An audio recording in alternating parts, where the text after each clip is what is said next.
The Zaxarian fleet emerged from hyperspace with enough firepower to glass a dozen planets.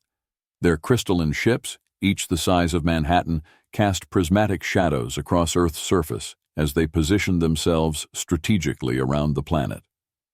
Fleet Commander Vexathor stood on the bridge of his flagship, his iridescent scales shimmering with anticipation. "Primitive planet secured, Commander," his second-in-command reported. "Their pathetic defensive satellites haven't even detected us through our cloaking fields." Vexathor's mandibles clicked in satisfaction. The Zaxarian Empire had conquered 300 worlds, and Earth would be their latest trophy. Their intelligence suggested a Level 2 civilization, barely capable of basic space travel. The invasion would be over by dinner. "Begin the standard conquest protocol," Vexathor ordered. "Disable their communications, destroy their military installations, and—" "Sir," a junior officer interrupted, his scales turning pale. "We're being hailed by Earth?" "Impossible," Vexathor scoffed. "Their technology shouldn't even be able to detect us, let alone—" "Good morning, Zaxarian fleet," a cheerful human voice filled their command center. "This is Dr. Sarah Chen of the Earth Defense Initiative. I see you've brought quite the impressive array of ships. Would you like to join us for breakfast? We make excellent pancakes." The bridge fell silent. Vexathor's scales shifted from confident purple to confused green. How are you communicating with us?" "Oh, that's simple," Dr. Chen replied. "We detected your approach 3 days ago through our quantum entanglement network. We've just been waiting to see where you'd position yourselves. I must say, your formation is quite traditional, exactly what the standard galactic conquest manual suggests for a Level 2 civilization. Unfortunately, your intelligence is a bit outdated." Vexathor's scales went from green to alarmed red. "What do you mean outdated?" "Well," Dr. Chen continued, "Earth hasn't been Level 2 for quite some time. We just prefer to keep a low profile, less paperwork that way. Now, about those pancakes, we've got blueberry, chocolate chip, and quantum-stabilized plasma if you're feeling adventurous." Before Vexathor could respond, his tactical officer shouted in panic, "Commander, I'm detecting thousands of quantum signatures appearing around our fleet. They're everywhere." Seemingly invisible barriers of pure energy materialized around each Zaxarian vessel, containing them in perfect quantum force fields. Vexathor watched in horror as his ship's weapon systems went offline one by one. Chen assured them, "Those are just safety protocols. We find it's better to have a civilized discussion without the temptation to shoot first and ask questions later. Now, would you prefer your pancakes delivered to your ships, or would you like to join us at our orbital dining facility? The view of Earth from there is quite spectacular." This is impossible," Vexathor stammered. "Your species should be barely capable of reaching your own moon." "Oh, that's what we want everyone to think," Dr. Chen laughed. "It's much more peaceful that way. You see, Commander, humanity learned long ago that sometimes the best defense isn't showing off your advancement, but rather letting others underestimate you. We've been watching the galaxy for centuries, quietly developing our technology, while everyone else rushed to prove their superiority." As if to demonstrate her point, a small object appeared next to the Zaxarian flagship, a coffee cup, perfectly preserved in a quantum stasis field, steam still rising from its contents. "That's your first lesson about humans, Commander," Dr. Chen said warmly. "We prefer to make friends over breakfast rather than wage war before dinner. The coffee's getting cold, and the pancakes are ready. What do you say?" Vexathor stared at the floating coffee cup, his entire understanding of the galaxy's power structure crumbling around him. His invasion fleet, the pride of the Zaxarian Empire, had just been neutralized by a species that apparently considered breakfast diplomacy more important than showing off their military might. I suppose we could discuss terms over pancakes," he finally managed. "Wonderful," Dr. Chen's voice brightened. "And don't worry about your ships. Our quantum fields will keep them safe. Think of it as valet parking. Oh, and Commander, you might want to bring your cultural attaché. We have so many breakfast foods to introduce you to, and we find that cultural exchange works best on a full stomach." As Vexathor prepared to board the human transport vessel that had mysteriously appeared in his hangar bay, He couldn't help but wonder how many other primitive worlds out there were simply choosing to appear less advanced than they were. Perhaps, he realized, the galaxy had more to teach the Zaxarian Empire than they had initially thought. The first lesson, apparently, would begin with pancakes. The Earth's orbital dining facility wasn't what Vexithor had expected. Instead of a sterile military installation, he found himself in what humans called a café, a warm, inviting space with panoramic windows offering a breathtaking view of Earth below. The air was filled with an intoxicating aroma he'd later learn was coffee. Chen observed, sliding a plate of pancakes across the table. "Don't worry, we've adjusted the gravity and atmosphere to Zaxarian standards. We've been studying your species for quite some time." "You've been studying us?" Vexithor's cultural attaché, Kaylin, asked. She was younger than him, and her scales showed more curiosity than fear. "But our intelligence suggested your species was confined to this solar system." "Oh, we are officially," Dr. Chen smiled, taking a sip of her coffee. "But quantum entanglement observation doesn't require physical presence. We've been watching most of the galaxy for the past century. It's amazing what you can learn when nobody thinks you're looking." A holographic display appeared above their table, showing hundreds of alien civilizations going about their daily lives. Vexithor recognized many of them. Some were Zaxarian allies, others their enemies. "This is impossible," he muttered. "The energy requirements alone." "Would be astronomical using conventional technology," Dr. Chen agreed. "But we took a different approach. You see, while other civilizations focused on conquering space, we focused on understanding it. The universe we discovered is far more interconnected than most species realize." Kaylin was practically vibrating with excitement, her scales shifting through rainbow patterns. "The quantum fields around our ships, they're not force fields at all, are they?" "Very observant," Dr. Chen beamed. "They're quantum observation points. By observing your ships at the quantum level, we essentially froze them in probability space. Your weapons can't fire because, from a quantum perspective, they both exist and don't exist simultaneously." "But why maintain the pretense?" Vexithor asked, reluctantly trying a bite of his pancakes. His eyes widened at the taste. "Why present yourselves as a primitive civilization?" Dr. Chen's expression grew serious. "Because we've seen what happens to advanced civilizations in this galaxy. They become targets, or they become conquerors. We chose a different path. We decided to advance in secret, not to dominate, but to understand." She waved her hand, and the holographic display shifted to show Earth's history. "Our species nearly destroyed itself several times before we learned this lesson.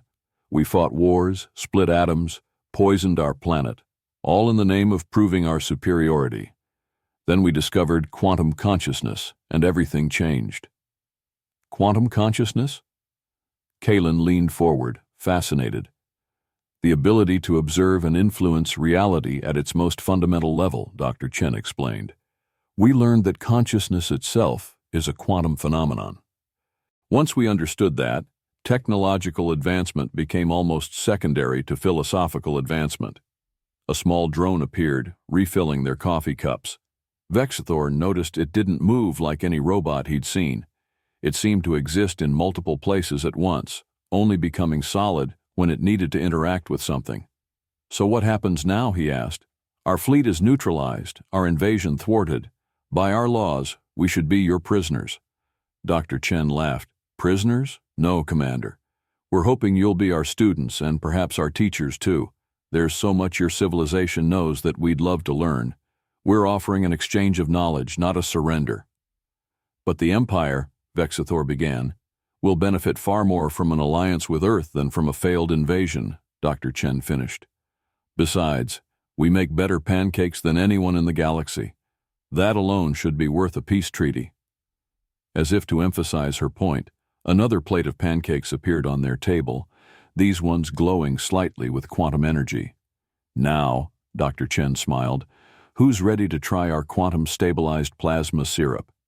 The next few days transformed the Zaxarian fleet's attempted invasion into something unprecedented in galactic history. Earth opened several of its quantum observation centers to the alien visitors. while Zaxarian cultural experts shared their own civilization's achievements. "Your quantum technology is remarkable," Kalen observed, watching as human scientists demonstrated their consciousness-driven interfaces. "But I don't understand why you need our knowledge if you're so advanced," Dr. Chen's colleague, Dr. Marcus Rodriguez, answered while manipulating quantum probabilities with a thought. "Advanced doesn't mean all-knowing. Your species has achieved amazing things in areas we've barely explored. Your bioengineering, for instance, is centuries ahead of ours." "Really?" Kalen's scales shifted to proud gold. "But you can manipulate reality itself." "Only because we focused all our energy on understanding quantum mechanics," Marcus explained. "Meanwhile, your people were perfecting genetic engineering, terraforming technology, and interstellar agriculture. We may have better pancakes, but you have better solutions for feeding entire planets." Across the facility, Vexathor was having a similar epiphany while touring Earth's defense systems. The human showing him around, General Sarah Williams, had just demonstrated their quantum early warning network. "So you can observe any point in space instantly?" he asked, his military mind racing with possibilities. "Any point we've quantum tagged," Sarah corrected. "It's not unlimited. That's why we're interested in your faster-than-light communication technology. Our quantum observation requires setup. Your systems don't." A holographic display showed the difference between Earth's quantum network and Zaxarian FTL communications. They were complementary technologies, each with unique advantages.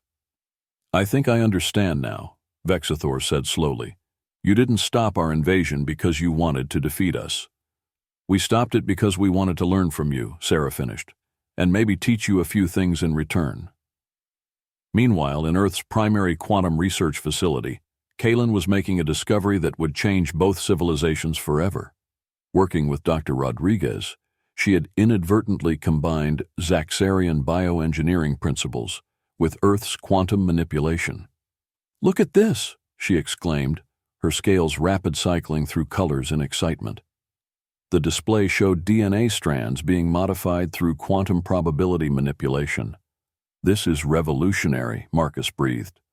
"Your biological understanding combined with our quantum control, we could cure diseases before they even manifest, enhance life forms at the quantum level." "And our ships," Kalen added. "If we integrated your quantum technology with our bioengineering, they could evolve and repair themselves instantly."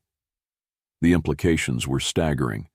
Neither civilization had imagined what they might achieve together, each having developed their technologies in isolation. Now, the possibility of synthesis was opening doors neither had dreamed of. Dr. Chen, observing all of this through quantum monitoring, smiled to herself. The invasion that could have ended in destruction was instead spawning a renaissance of cooperation and innovation. She opened a quantum channel to Vexathor.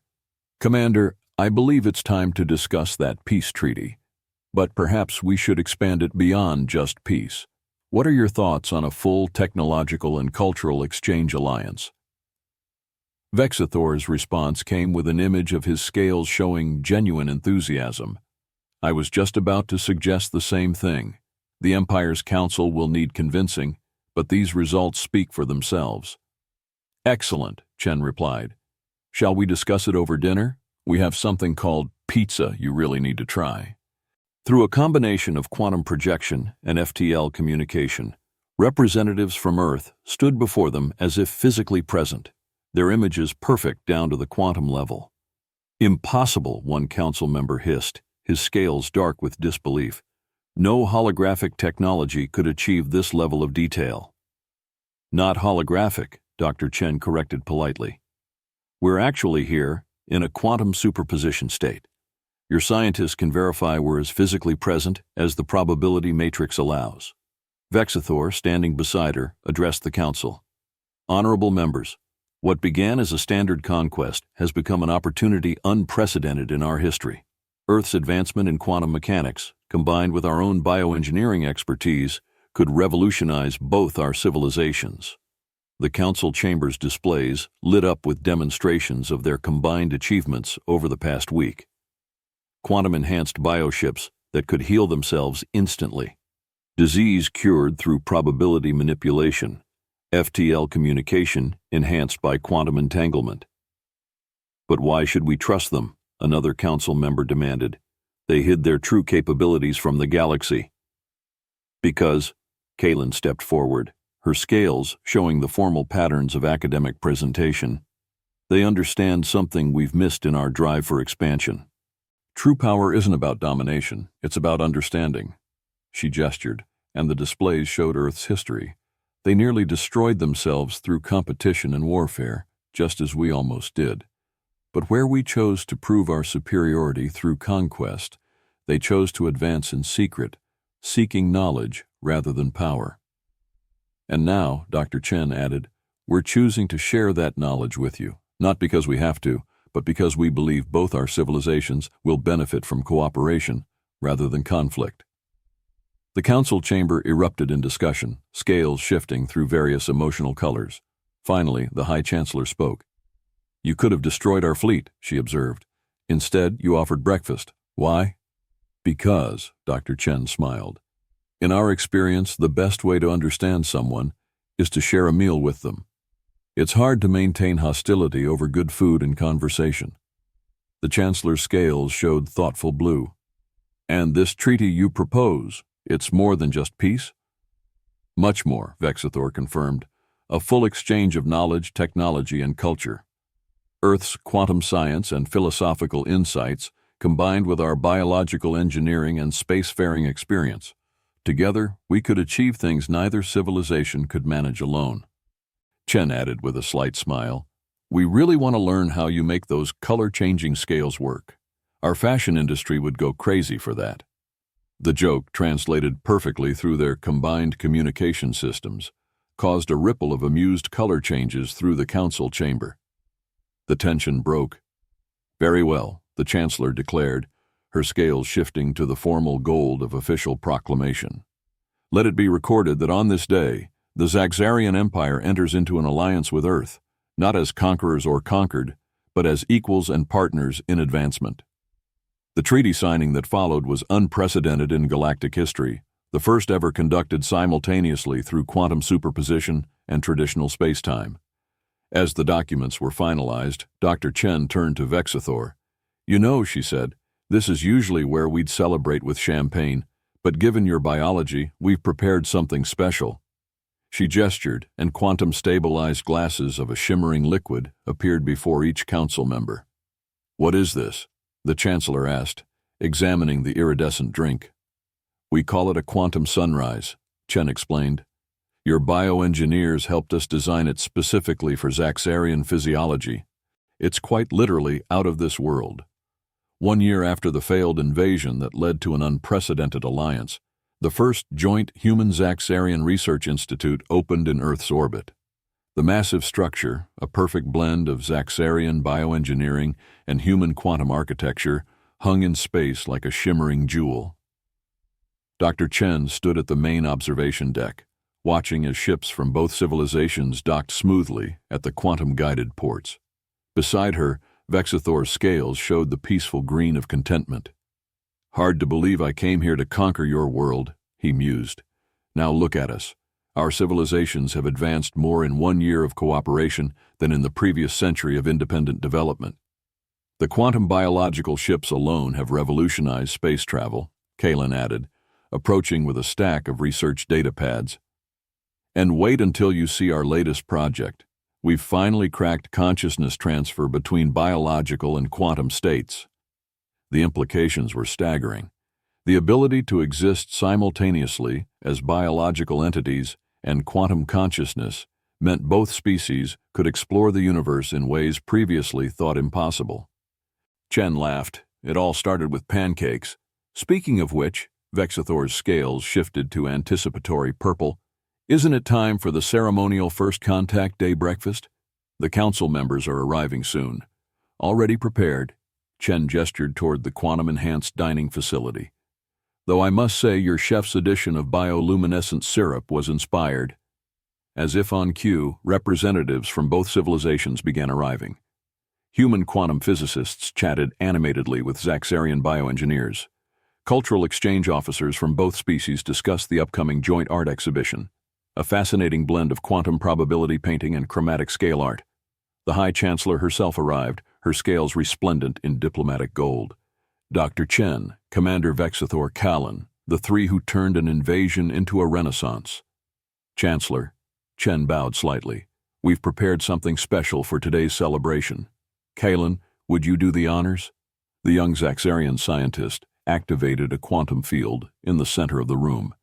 Within it, an extraordinary display materialized, a real-time visualization of both civilizations' combined quantum biological network, spanning across space and consciousness itself. Beautiful, isn't it? Cullen said proudly. Each point of light represents a connection between our peoples, shared knowledge, cultural exchange, collaborative projects. Over 10 million connections now, growing by the thousand each day. And to think, the Chancellor mused, a year ago we thought Earth was a primitive world, ripe for conquest. Instead, we found something far more valuable, genuine partners in advancement. That's humanity's greatest achievement, Chen explained. Not our quantum technology or scientific understanding, but our ability to turn potential enemies into friends. We learned long ago that the universe is too vast and wonderful to waste time on conquest. A lesson we're grateful to have learned as well, Vexathor agreed, though I must admit your method of teaching it was rather unconventional. Well, Chen grinned, nothing brings people together quite like breakfast food. Now who's ready to try our latest creation? We're calling it a quantum biological fusion waffle. It actually exists in multiple states until you take a bite. As the celebration continued, more ships arrived at the Institute. Each one carried scientists, artists, educators, and explorers from both civilizations, all eager to discover what they could achieve together. The failed invasion had evolved into something far more powerful than conquest, a genuine partnership that was reshaping the galaxy's understanding of what was possible. And it all started because humans decided that making friends was more interesting than making war, and that breakfast was the perfect time for diplomacy.